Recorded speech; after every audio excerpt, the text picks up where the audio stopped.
Hello, and welcome to Congresswoman Suzanne Bonamici's webinar, Turning the Tide, a World Oceans Day discussion on revitalizing coastal communities.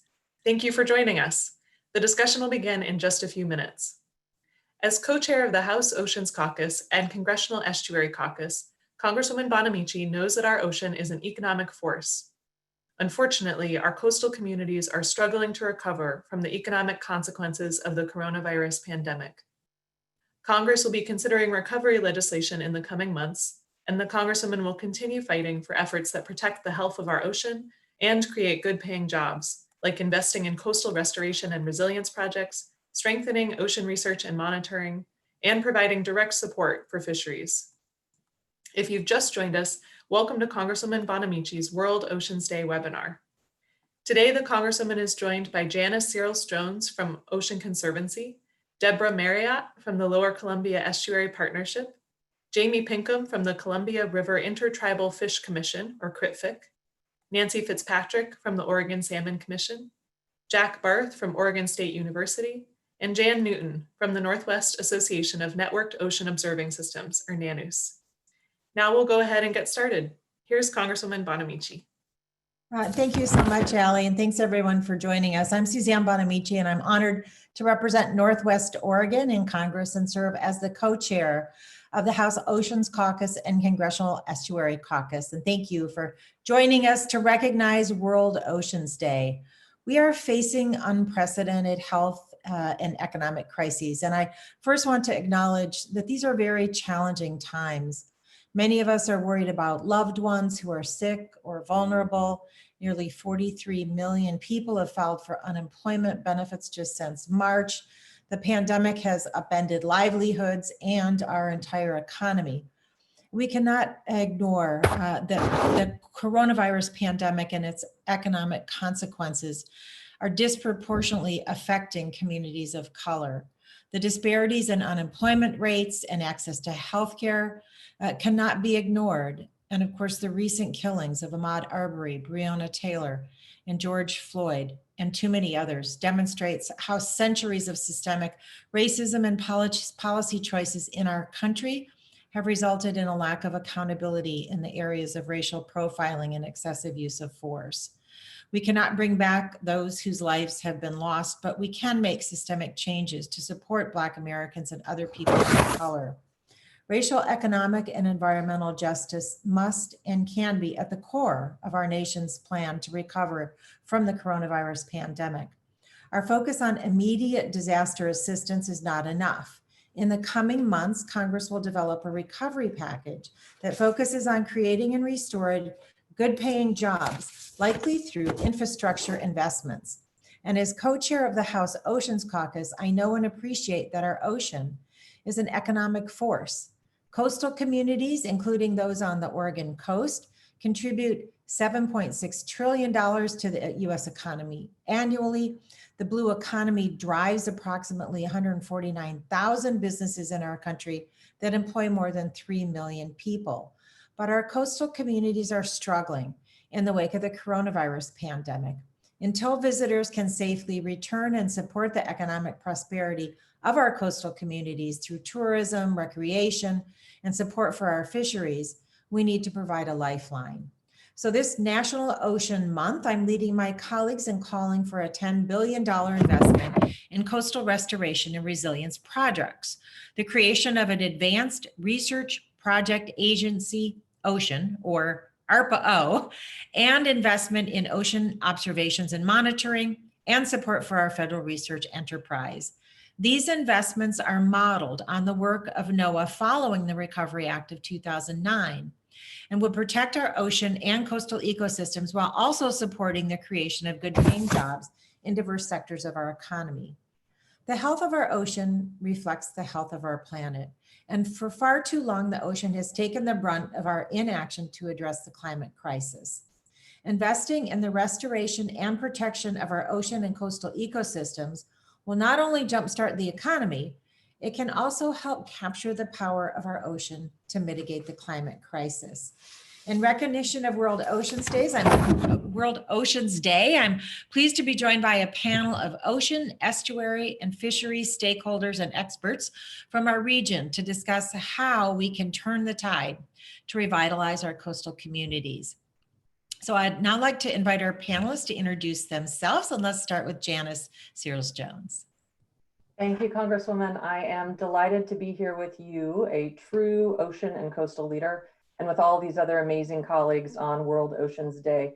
And I really appreciate you connecting our conversation today to the greater cause for racial justice.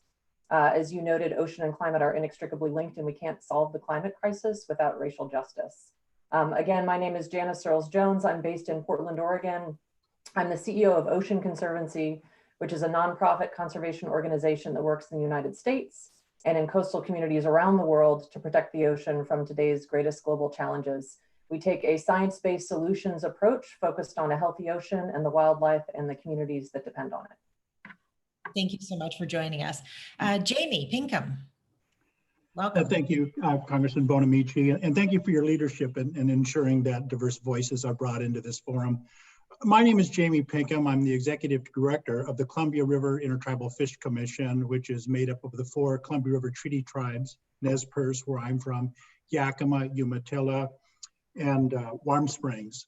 And our task is to support the tribes in advancing science and technology, harvest management, research on the main stem Columbia. And one of the visions of our commission is to extend our work into the estuaries and oceans. And I'm happy to announce that just recently, through a partnership with NANUS and Oregon Health Sciences University, we secured an estuary monitoring program in Astoria.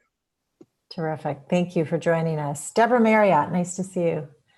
Nice to see you as well. And thank you again for your leadership on this. And I really appreciate you drawing the connection between the racial disparities that we're seeing, the discrimination, and the connection to the environment and our overall health as humans. So thank you for making that connection. I am Deborah Marriott. I'm the Executive Director of the Lower Columbia Estuary Partnership. We are one of the nation's 28 estuaries of national significance. Our charge is to look at the chemical and the physical and the biological, as well as the social and economic aspects of our waterways. We work in both Oregon and Washington, from Bonneville Dam down to the mouth of the ocean, to the Pacific Ocean. Thank you. Terrific. Thank you for being here. Jack Barth from Oregon State. Welcome. Thank you, Congresswoman Bonamici. Appreciate your leadership on many coastal and ocean issues. One thing that resonates for me as we think about caring for our planet, our ocean planet today, is also caring for each other and that equal opportunity for all of us, both for our livelihoods and justice. So I wear 2 hats, a longtime ocean observer, helping to build the systems that help us keep an eye on the ocean offshore of Oregon and Washington. And then I'm the Executive Director of Oregon State University's Marine Studies Initiative. And there we're trying to get young students, the next generation, to work across disciplines to solve the challenges that we see out at the oceans and coasts. So thank you. Terrific. Thank you. And Nancy Fitzpatrick. Hi, thank you, Congresswoman Bonamici, for hosting this. I am the Executive Director of the Oregon Salmon Commission and the Oregon Albacore Commission, which are 2 of the 23 state commodity commissions. We are industry funded and under the Oregon Department of Agriculture. So I represent both salmon and albacore fisheries, fishermen and women, and the support chain along the way. Terrific. Thank you. And last but not least, Jan Newton. Thank you. Thank you so much, Congresswoman Bonamici. I really have long admired your leadership on coastal issues and your insights of the connections of how the oceans affect all of us. And we have to take care of each other as well as the ocean if we're going to be resilient. So thank you. My name's Jan Newton. I'm the Executive Director of NANUS, the Northwest Association of Networked Ocean Observing Systems, which is a big mouthful, but it is part of the United States Integrated Ocean Observing System that is distributed throughout the nation, and we're one of 11. We work to bring ocean observations, data, model input, and to bring that to society. bring that to managers, the public, et cetera, and to stimulate research as well. I'm a senior principal oceanographer at the University of Washington and an affiliate professor. And it's really important, I think, to be thinking about how we touch all of the humans on the planet, because the ocean really does. Thank you. Indeed. Thank you so much. Well, thanks to our panel. A note to our audience, this event will be live streamed on my YouTube channel. We accepted questions in advance from our audience. If you do have any questions during the event, please use the chat feature. So I'm going to start with this. The Recovery Act in 2009 included $167 million for the National Oceanic and Atmospheric Administration to implement shovel-ready restoration projects that created jobs in coastal communities. NOAA received approximately $3 billion in eligible proposals. And even with the limited funds available, they supported 125 restoration projects across the country, including 3 here in Oregon. The investment supported restoration of more than 25,000 acres of coastal habitat, improvement of nearly 700 miles of streams of fish habitat, removal of more than 433,000 tons of debris from coastal habitats. So now it's a decade later. The effects of the climate crisis are even more apparent, and the scale of federal investments needs to be responsive. So I'm leading my colleagues in calling for $10 billion for these projects. So I wanted to ask all of you, what worked well or didn't work well with the model in the Recovery Act for coastal resilience projects? And what are the potential ecological benefits of restoration and resilience projects going forward? Who wants to start? Janice, thanks. Thanks. I'll say from our perspective, what worked well and what is really good about these kinds of projects is job creation. I think you had about 17 jobs for every million spent. So in terms of being a short-term investment in a community, it can be very powerful. There was a really good breadth of projects. You mentioned several. There was ghost gear removal, living shorelines, invasive species removal. And that was really great. What I think didn't work quite as well is there obviously wasn't enough funding for all of the important projects. There were only 3 in Oregon. It sounds like about less than 6% of the need and demand was met. So we're really very supportive of the $10 billion proposal that you have going. And in terms of the ecological benefits of restoration and resilience, I think one of the beauties of recovery and restoration of coastal habitats is you create a long-term investment in the future too. In addition to that initial pulse of job creation, you have blue carbon sequestration, you have improved habitats, you have improved fisheries, you have more tourism opportunities. And so it really is an investment in an engine that can keep those coastal communities going for a long time after that initial investment. That's a great observation. Anybody else have ideas about what worked well or didn't work well, and what are some of the benefits of this approach to recovery? I saw Deb and then Jamie. Okay, thank you. Deborah? Thank you. Janice, I think, summed up the benefits very well. The only thing I would add to what she said was sometimes the definition of shovel ready was a little constrictive, and there were a number of projects that could have been probably put in the pipeline if consideration was given to the permitting stage and some of the late design and construction design stages as well. That's really good input. We don't want there to be barriers. So, Jamie, did you want to? Yeah, thank you. And I agree with Deborah that the shovel ready is a concept because it requires a considerable planning and design to get these projects in the queue. But process is important. And if I could encourage you, one of the things is I know in the 2009 stimulus bill, they considered a NEPA waiver. And fortunately, it wasn't authorized. And I feel with the rollback we're seeing of environmental regulations, it's important to maintain the environmental laws that we have in place under these stimulus projects to protect endangered species, clean air and clean water. And also, while we're new to the estuary, we come with considerable experience already in habitat restoration. Over 960,000 acres the tribes have protected, 660 miles of road decommissioned and removed fish barriers and so forth. So we've got good science and we've got a readily available workforce to make this happen. Terrific. Thank you for that input. And I share the concern about the attempts to roll back environmental protection. That's the wrong direction, definitely. Jack, did you have something to add?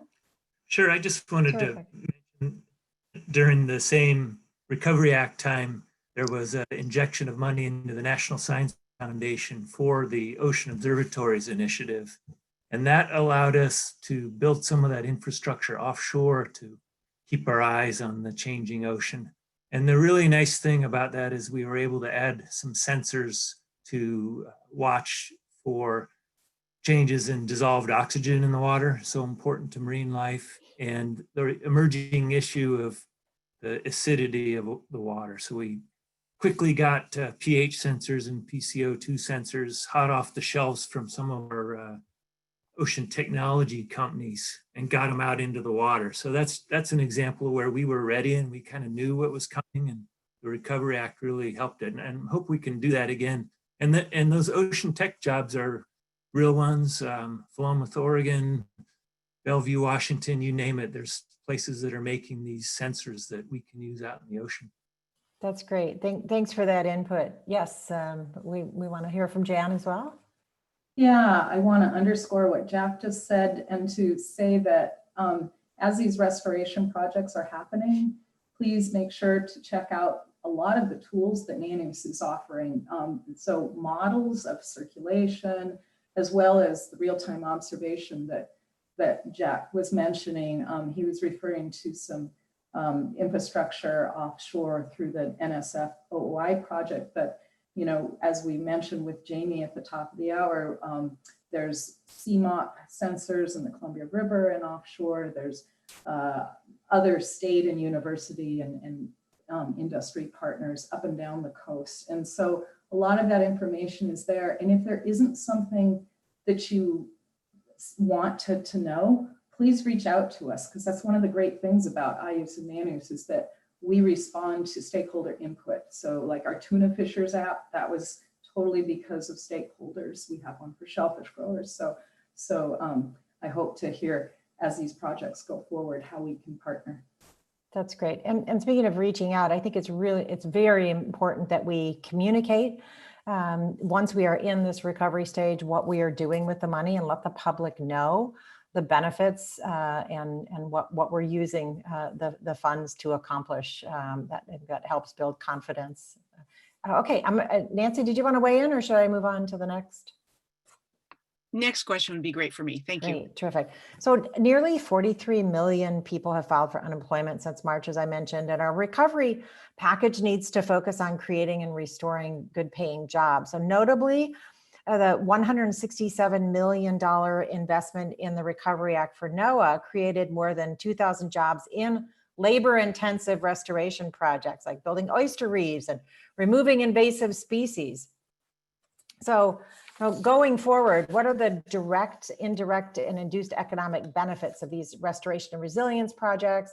How can Congress better support individuals who have historically faced barriers to employment, especially women and people of color? How can we help them access and succeed in these new opportunities as we are moving toward recovery? And it looks like Nancy's right there. Great. I'm ready for this one. Terrific. Yes, I wanted to refer to the disaster that happened in the salmon industry in 2006, and money was funded through the Oregon Watershed Enhancement Board, and that money went to watershed councils, watershed associations, soil and water conservation districts. And what it did was we put fishermen, women to work on the various jobs, you know, riparian restoration, planting trees, clearing culverts, data collection, et cetera. And typically disaster funds go to permit holders of vessels. So the operators of the vessels, the crew members don't usually see that money, but through these land job projects, anyone could apply who was related to the salmon fishery, whether it's family member, the crew, or the captain of the boat, they could participate. And because of this on the ground work that was done, we had a lot of fishermen and women who were able to sustain themselves during the disaster years and then go back to fishing.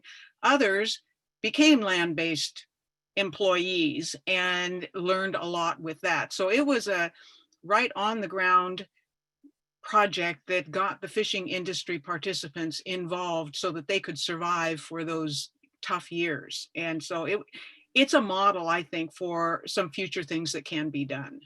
That's really helpful. And of course, we are in unprecedented times and want to make sure that everyone has an opportunity to get through and come out, as we are recovering. So that was great. Thank you, Nancy. Anybody else want to weigh in on, how can we better support individuals as we're going through these hard times? Maybe people who haven't had the opportunity to work in the field.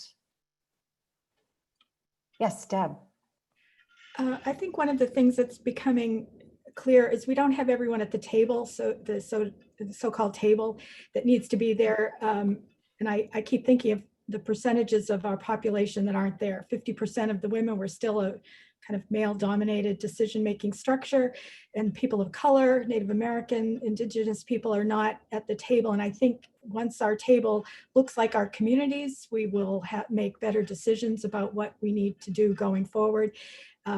Some of that also goes to your efforts with STEM and making sure we're providing good education early so that people of color and women stay in the sciences and move up into fruitful scientific careers. I think otherwise, Janice talked about some of the job creation earlier that you were asking about. And it's important to remember when we just got a fairly big project at Steigerwald underway. Yes, major construction started, I think, last week. We're going to employ about 560 people over a 3-year period in construction. And those people all then get their paycheck, and in order to do their work, they buy product, either it's trees or construction product. And then of course they get their paycheck, they go home and they buy groceries and they go to the doctor. And that's that economic induced activity that sometimes we forget to talk about when we're talking about environmental impact of projects. But I think the biggest concern to me right now is we just don't have all the voices at the table that could help us make the best decisions we can moving forward.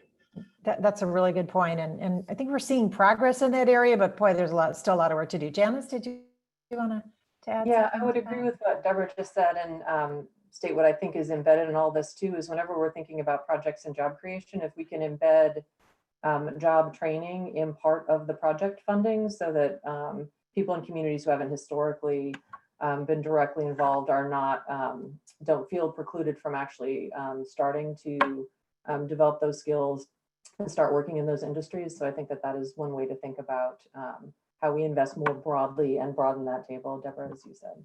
I appreciate that. As a member of the Education and Labor Committee, and I work on workforce issues, and diversifying the workforce is always something that we're talking about, and making sure that those opportunities are broadly available, especially to people who have historically been sort of left out of the conversation. It looks like Jack wants to weigh in from the I was just going to OSU perspective. Deborah and Janice were talking about when they mentioned science in the coastal communities. There's a huge untapped resource of folks living on the coast with vessels or just on the shoreline, of being able to extend our scientific reach out into the ocean and estuaries. It's just sitting there to be grabbed, and I think we could really run with that as a stimulus. Yeah, that's a great point. It's a while back, before the coronavirus, was over on the coast in Astoria. We had I think it was like a late Friday afternoon, free to the public seminar about ocean health. The room was packed. So many people came. It was just so inspiring to see the interest of the community. And yeah, there's a lot of resources there. Shall I move on? Did anybody else want to add anything to this? If I could, Congresswoman, I think part of this too, I appreciate the perspective, it's because it sounds like it's about how do we create these linkages from the oceans and estuaries, whether it's to rural America or into inner city. And we've been able to create these linkages. I mean, we're the inland tribes, we're like the breadbasket that produce these salmon that are shared from headwaters to oceans. So there was a natural linkage for us. I think the key is how do we create linkages with other communities whose voices, as Deb was saying, need to be present in making these decisions about the management of our estuaries and oceans. Thank you. That's a great point. And I've spent time over the last several years talking with my colleagues in Congress who who don't represent coastal areas about why they need to care as well about ocean health, but also their constituents want to be able to enjoy the coast. They want to be able to buy fish or seafood when they go to a restaurant or a grocery store. So we're spreading that message that it shouldn't just be people who live in coastal communities or represent coastal communities who are working on these issues. So historically, the fisheries disaster declaration process has really failed to meet the needs of our coastal communities. Last month, NOAA finally awarded $18 million to the Pacific States Marine Fisheries Commission, but that was disaster assistance. It was appropriated 3 years ago. I helped to secure $300 million in the CARES Act for fisheries disaster funding for the COVID-19 pandemic. Nearly 16 million of that will come to Oregon, and the West Coast tribes will receive more than 5 million. But this is a one-time allotment, and we know it's not enough to meet existing needs. I've been calling for $1.5 billion in direct assistance to tribal, subsistence, commercial, and charter fisheries, and another $2 billion for the Department of Agriculture to bolster the domestically harvested and processed seafood supply chain. How can Congress better respond to the needs of our commercial fisheries to recover from the economic consequences of the pandemic? And how can Congress better uphold our treaty obligations to the Columbia River tribes? Who would like to start? Well, since you ended with the Columbia River Treaty tribes, let me say this. The Supreme Court at one time ruled on the bounties of the Columbia River system, and they wrote that our access to the bounties was not much less necessary to the existence of the Indians than the atmosphere they breathe. And that's why I want to compliment you, Congresswoman, for the inclusion of language in the CARES Act to recognize the ceremonial, cultural, and subsisting impacts because of COVID-19. And it's a huge step. And NOAA has been allocating the funds. While the coastal states have received a good share, across the entire 3-state coastal region, the tribes get 5.1 million. And we need to balance that between the commercial impacts. We're talking about Puget Sound tribes, all the way tribes down that have anadromous fisheries. And it's woefully inadequate. It really is going to stretch us thin. I think it would have been ideal if you had provided deeper guidance to know any agencies on equitable allocation of this. My fear is the competition between the economic impacts versus the cultural and subsistence impacts that we're going to have to wade through on how to allocate those funds. It's a challenge that's ahead of us. I'm hoping in the future that we can find other alternatives to relieve that burden. And let me just add that these are for costs incurred, but we need to be fair and forward-looking that there's other additional negative impacts ahead of us. As the seasons change and the migratory species change, I'm predominantly looking at the fall fisheries too. Absolutely. Well, thank you for that input. It's really helpful. And I know Nancy had something to add, and then Jan. Thank you.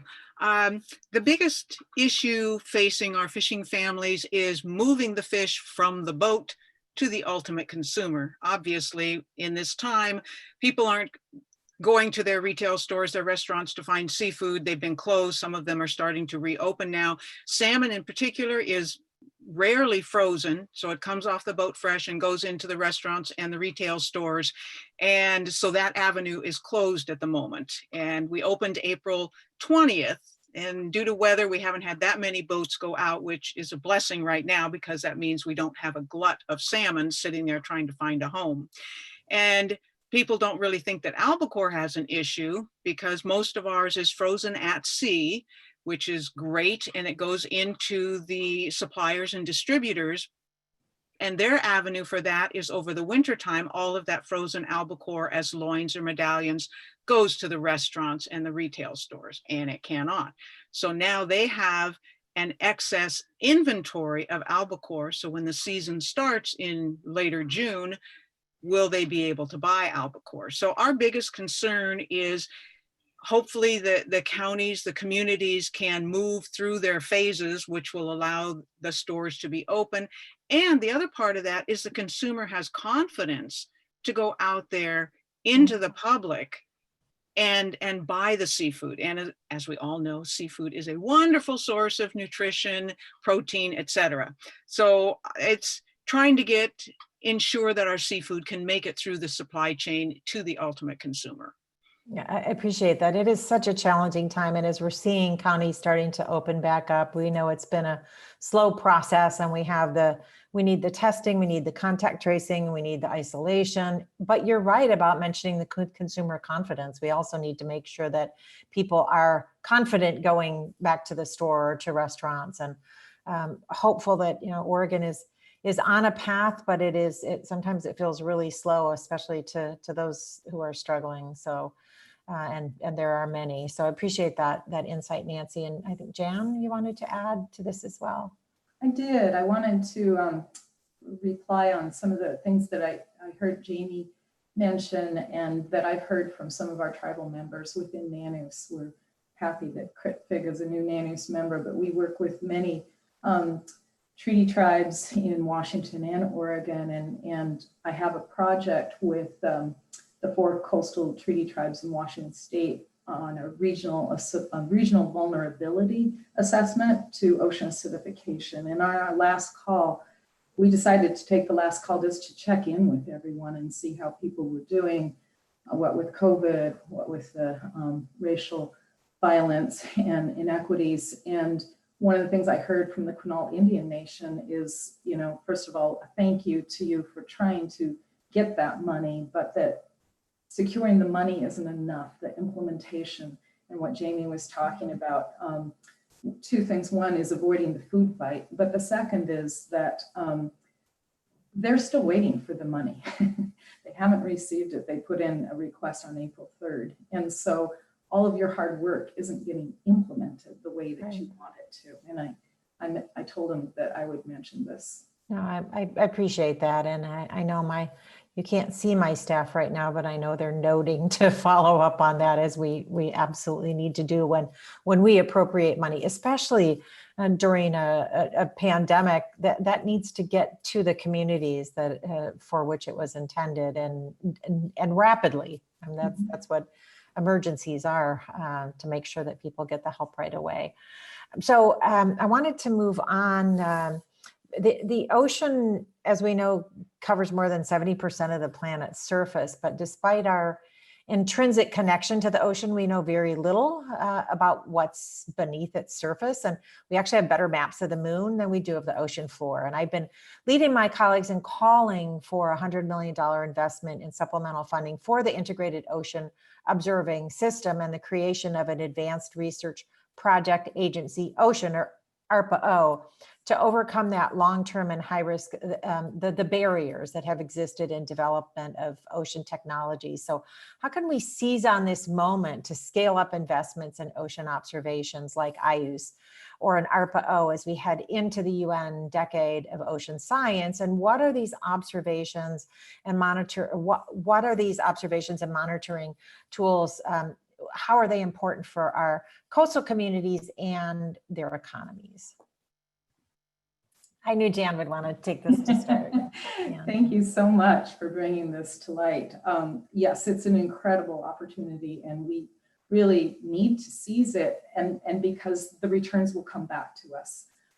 We need to invest in our ocean infrastructure, and the returns they're just so diverse. So jobs in rural community, increased safety, search and rescue is advised by knowing where the ocean currents are, increased health, harmful algal blooms that cause shellfish or poisoning when people or organisms eat that. That can be an acute issue, but also it can be chronic, and especially with tribal communities where there's a lot higher consumption of shellfish. Mm-hmm. But we have this amazing technology that's coming to bear, little underwater robots, things called IFCBs and ESPs, and I won't bother with all of the technology because it would take too long, but the technology improvements that we have are fantastic, and people can get in real time the species that are out there, the level of toxins. We have models that show how it's flowing around. where it's going to come onto beaches, all of that. And I could go on, but dollars invested in ocean observations, especially when it's done through things like IUCE, because it's our mandate to connect it to society. That's our mandate, are just so important. And the other thing that you highlighted, the ARPA-O, is exciting. IUCE has had a program called OTT, Ocean Technology Transfer, and it's been really working on developing innovative technology and getting it transferred to the point where it's actually commercially available to people, and not just something that there's a one-off here or there. So things like AI, cloud computing, genomics, all of these technologies, they're right at our doorsteps. Those will provide jobs, and as Jack said, a lot of them are local in either Oregon or Washington for some of the technologies. So it's an incredible opportunity. I'm wearing my Sustainable Development Goals pin, so I'm glad you mentioned the start of the UN Decade of the Ocean. We just really need to step up our focus on the ocean, and observations can really help our society to be healthier and at a better economy. So thank you. Thank you. Tremendous amount of potential. Mhm. Jack. I'll just follow on to that. I mean, we have a lot of the tools to do that mapping you're talking about. So looking at seafloor habitats and understanding the distribution of species. And I sometimes wonder why we're not doing it. And it's really the will and that push. And I appreciate you pushing for that. We can go out and understand the areas better, and we can manage them better. We can keep our sustainable fisheries going around having better eyes into the ocean. And Jen mentioned some of these underwater robots. We've had that technology actually for about 15 years now. And sometimes, I grew up in the space program, and I love the maps of the moon and Mars and, the SpaceX launch. We can do all that in the ocean. It's just we need to get our voices out there and make the push on it. So I appreciate that. That's very, so much. exciting area. Thank you. Nancy, and then Janice. And I just wanted to add a brief little thing there that we have commercial fishermen on the ocean almost every day taking observations of what's out there. And I'd like to see a greater collaboration between the fishing industry and scientists, because it's a wealth of knowledge that the fishermen see. They can, report on the pyrosomes that they did several years ago. And so there's lots of opportunity for collaboration between the two. Absolutely. Thank you so much. Janice? Yeah, I just want to pick up on a couple of points. Nancy, Jack, and Jan, I do think cooperative research is a real opportunity and one that should be embedded in our research agenda for the nation going forward. I think that has a host of benefits for everybody. And then I also want to next recognize more broadly, it is absolutely terrible, the situation we find ourselves in terms of COVID-19's impacts on individuals, on communities of color, economic impacts, and all of the protests around anti-Black racism that we're seeing right now. And those unprecedented times really call for unprecedented responses. And so I really do want to endorse concepts like ARPA-O. I think we do need all of the things we know we can do now, but we need more resources and will to do on the one hand. But I think there really is an opportunity now for transformative change and for bigger moonshots, bigger gambles, thinking more about the technological innovation, the investments we need to make in communities to broaden the table. Deborah, as you were talking about, and Jamie, you were talking about, and things like ARPA-O, now is the time. We had a lot of momentum going in that direction until COVID hit. But I think we really need to, if anything, raise our investment even more in recognition of everything that COVID-19 has really brought to light about the weaknesses in some of our systems. I appreciate that so much. Thank you all for what a good discussion. I want to try to get a couple more things in. Coastal restoration and resilience projects can have several benefits, including mitigating the effects of the climate crisis as wetlands sequester carbon dioxide from the atmosphere, protecting coastal communities from sea level rise, and protecting and recovering threatened or endangered species. And I know many of you have been actively engaged in restoration projects in our region, and to protect our region's prized salmon, which of course are facing very stressful summer water temperatures as a result of the climate crisis. So if Oregon were to receive supplemental funds for restoration and resilience projects, how would you use these federal dollars to improve habitat for salmon and other species? And what are the other top priorities for these funds for our state that have the dual benefits of restoration and resilience while also supporting our economy? Who would like to start? Deborah, thanks. I can, thank you. The Association of National Estuary Programs has put forward a pretty aggressive package of a new number of projects that are ready to go with these kinds of funds, including about $60 million worth of restoration projects that we could work with our partners to get going. And I think some of the things that we would like to be doing too is integrating the research we've recently done with sea level rise to make sure that we're looking at habitats that are going to be sustainable as our levels of our coastal levels change over the next decade, or maybe even the next year. It's coming faster than we think, or it's here. So I think being able to look at the data that people have collected about climate change and then adapting our restoration programs so that we're protecting the habitats and making new habitats available as we look for migration of wetlands and inward a little bit, and relaxing our own standards in the regions so that we can look at something other than just tidal wetlands in our restoration work. Great, that's really helpful. Yeah, Jan? One thing I'll add is, in the last question, we were talking about all the observations and how useful they are, and for things like restoration.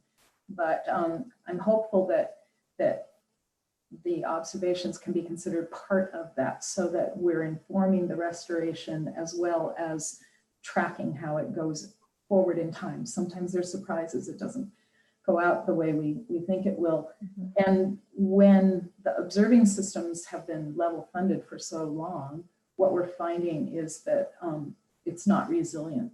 Jack and Jamie now will be sustaining observations, and instead of being able to swap one instrument with the other, there's only one, right? And so you have to take it back to, and so that's not the way to build a resilient system. And so that's really what I want us to be thinking about, is when you're thinking of restoration, is that resiliency of the whole analysis of the system, and then how that maps onto the people. I think so often we stand in our little stovepipes, and I'm guilty of it as well, but we have to be thinking about how this all connects with each other and how we do a more holistic view of things. I appreciate that. And that's one of the things I like about this discussion. Deborah. I just wanted to add to what Jan's saying too. A key piece of that is looking at toxics in the system, and we're not doing a great job of that on the main stem Columbia. So we might be restoring habitat, but we can't tell if the quality of that habitat is going to sustain the species that need to be using it. And there are lots of stories throughout the Northwest where we put a lot of investment, millions of dollars into restoration, but didn't look at the impacts of stormwater, for instance, and the fish died when they came back. So that making sure toxics are part of that discussion and part of what we're funding is really important. And Deborah, what's the barrier to that? Is it a funding issue? Is it just, why has that not been considered? I do really think a huge part of it is funding, and I hate to use that as the issue. The two states of Oregon and Washington do a fairly good job monitoring in their waterways, but the main stem Columbia is just almost an orphan at times when it comes to those more basin-wide issues, and toxics is one of them. We were successful, thanks to you and your colleagues, of getting the Columbia Basin Restoration Act passed, and we just need to get that funded at a more robust level so we can implement more sustained, statistically valid toxics analysis. I appreciate that, thanks. Jamie? And Congresswoman, and I like the holistic approach that everybody is taking here and all the different places we need to focus on. And another one I want to highlight is, how do we increase juvenile survival to the ocean? Right now we're facing some challenging times. We've got a draft EIS on the hydro system out, a new BIOP is coming. And I know the debates will continue over the fate of the Snake River dams, but we see emerging agreement on a couple of areas. One is the increasing predation on juvenile steelhead and salmon.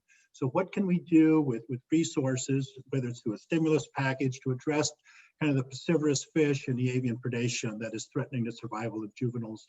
At the same time, as part of an infrastructure package, state, tribal, and federal production facilities, hatcheries are becoming aging, and our science is improving.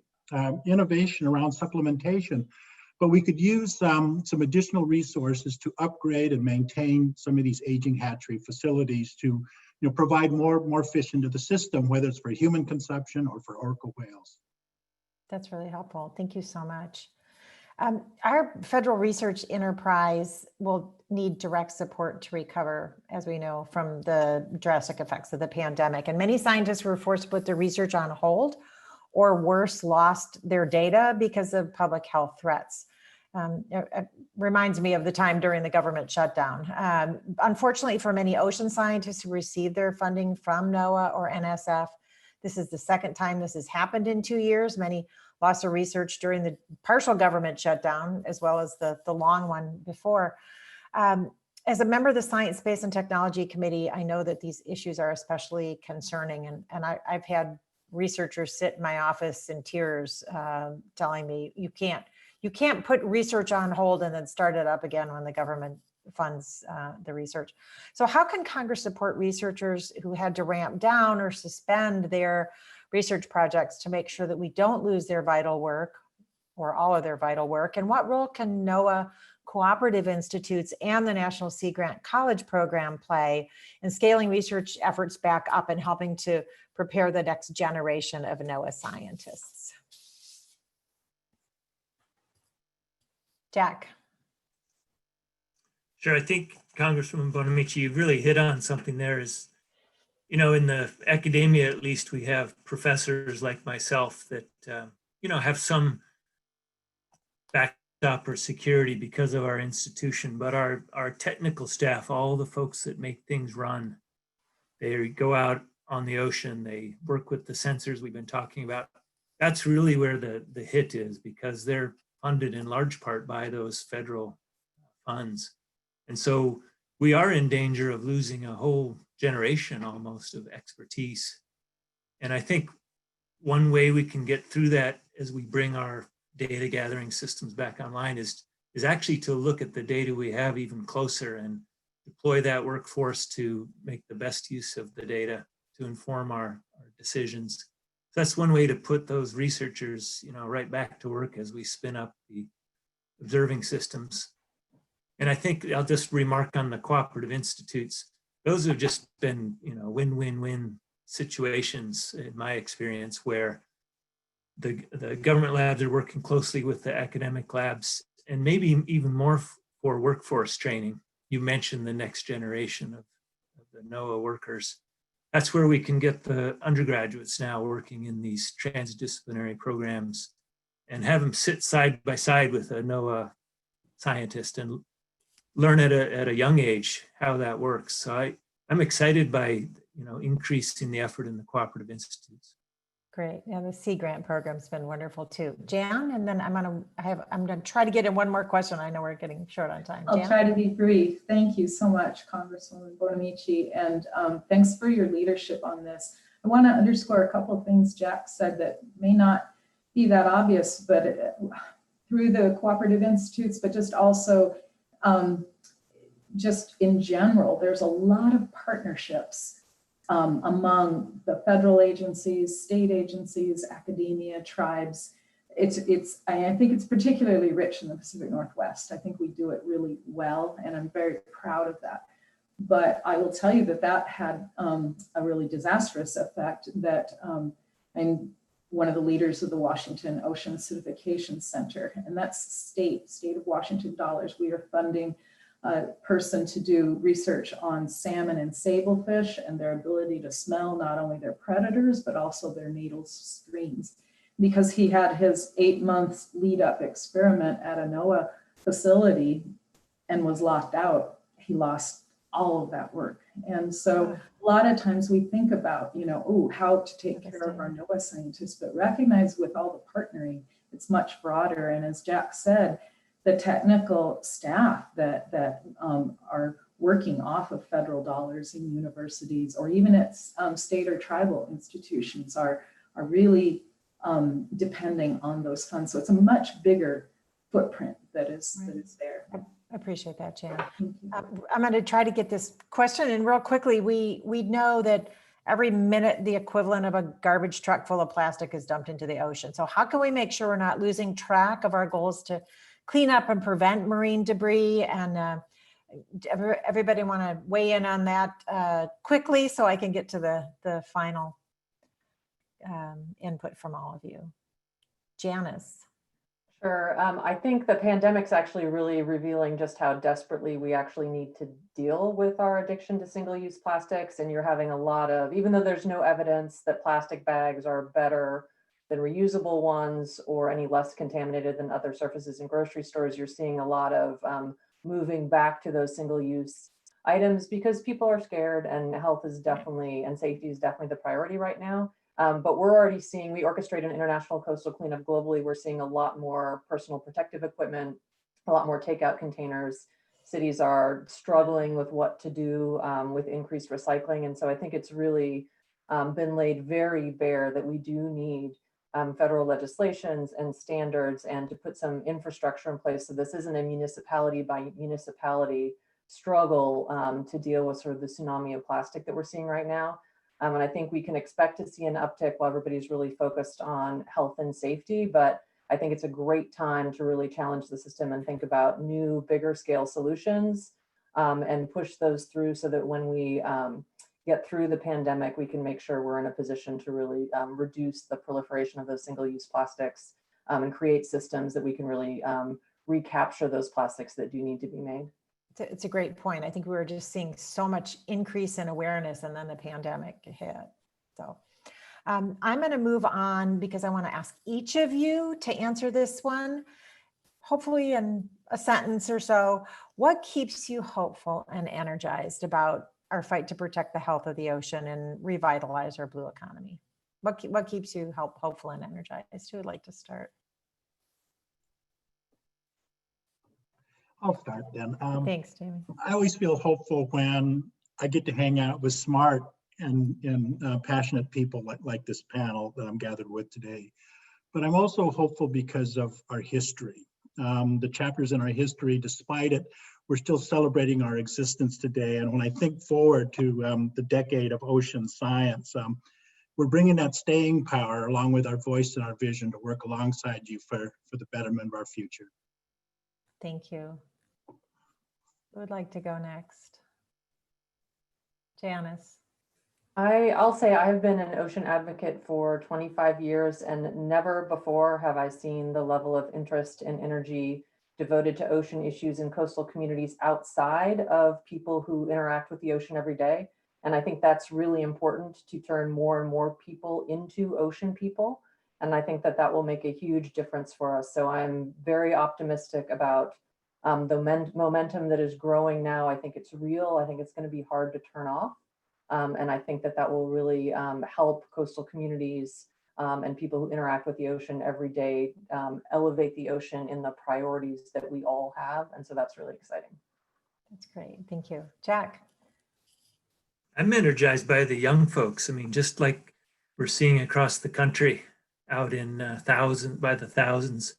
I think in the ocean and coastal sciences, or even the broader range of bringing different perspectives, whether it be economics, the liberal arts, social sciences, to the issues we're doing. We started a marine club at Oregon State across all the colleges. So vet med and pharmacy and forestry, in addition to oceanography. We had 500 students sign up in the first 6 months. So it really is something we're not going to be able to stop, and we need to keep helping them be successful. That's great. Thank you, Jack. Nancy, and then Deborah, and then Jan will close it out. And I'm pleased that in our ocean environment, NOAA and NIMS are managing our fisheries to be sustainable, to ensure that our fisheries can generate revenue to support our fishing families, generate more fish, and help restore fish stocks, and of course, provide a quality product to the public. Thank you. That's great. Deborah? Thank you. I think one of the things that gives me hope, as Jamie said, is being around people that that are really working hard every day, and it's leadership. And to go to Jack's point, I'm hopeful because we're seeing leaders emerge. I'm grateful for your leadership, Congresswoman, and your colleagues. So many of you are sticking in this. These are really tough times, and you've had some unbelievable decisions to make. And sometimes the loud voices crowd out the true leaders. So I'm really grateful that you step up to the microphone, so to speak, and take that leadership role. And as Jack said, we're seeing people across the country stepping up to the microphone and showing leadership in all ages, all colors of people. And I think that's the hope that I have. Thank you. Jan? Mhm. I'm hopeful because it's too important not to be hopeful, in a nutshell. I also think that we're getting some huge messages in terms of the virus itself. What's a virus? It's biology, right? That was not an economic thing. And so like when we think we're so important, well, guess what? We're not. And we're not doing the things to take care of our nests. So we're hearing that the racial prejudices and violence is just not acceptable. And now we've got this 10-year ocean decade. So if we can't put this together and really get more diversity involved with this, whether that's young people, whether that's people of color, wherever that goes, but if we don't harness this energy, well, we just have to. So that gives me hope because I think we will. And thank you again. Thank you. Oh, thank you so much. And I mean, I agree with all of you. I just want to emphasize it for my work on the Education and Labor Committee. I do spend time with a lot of students, early childhood through college students, and seeing the energy and the commitment, and people like Greta Thunberg, and the young people who led the March for Racial Justice here, went to on Friday, and the one last Sunday, all led by students who see hope for a better future, and they care about the environment, they care about justice, and so they give me hope, as do all of you. So thank you again to all of our panelists for joining us today. Our ocean is vulnerable. It's literally taken the heat for us over the years. It's absorbed human-caused pollution and become more acidic and less habitable to species, but the ocean is also resilient. And even during these challenging times, our ocean continues to sustain life. It covers more than 70% of the planet, generating the oxygen we breathe, and certainly connected to the water we drink. And when we long for connections, its presence soothes us, and together we can advance ocean climate action to protect it. And I hope today's discussion helped demonstrate how our recovery can be an opportunity to create good paying jobs in our coastal communities and also improve our nation's climate resiliency in an equitable way. It is a challenging time for communities in Northwest Oregon and across the country, but there are still reasons to remain hopeful as we recognize World Oceans Day. I encourage all of you to stay in touch with me and my staff through, of course, email or calling my office, 503-469-6010. If you leave a message, someone will get back to you right away. Everyone's working remotely, but just a recognition of my very hardworking staff who are even through the pandemic, doing what we need to do to serve the constituents of Northwest Oregon. So thank you again, everyone on the panel, everyone who joined us. Please stay safe and healthy. Thanks again. Thank you. Thank you, everyone. Bye.